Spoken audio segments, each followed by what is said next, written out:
5ই March আনুমানিক দুপুর 12টার দিকে রবিল নামে এক সদর রোডের বাসিন্দা আসছে আমার দোকানে কাগজ অনলাইনে কাগজ তোলার জন্য।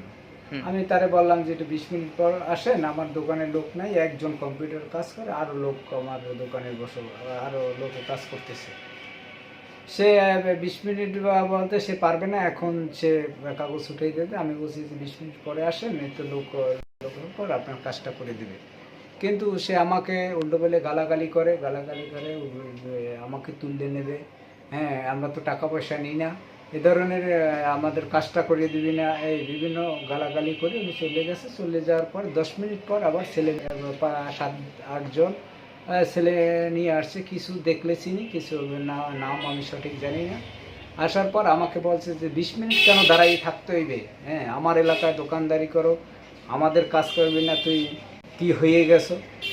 এইটা বললে সে আমাকে আমাকে ধৈর্য আমাকে 3-4 জন মিলে ধৈর্য নিয়ে ঠিকভাবে নাম জানি সাকিব আর রবিউল, এই দুজনের নাম জানি। এবং বাকি ছেলেদের চিনেন না? আমি ফেস চিনি কিন্তু নাম জানি না। এলাকায় দেখেন, এলাকায় দেখি। হ্যাঁ।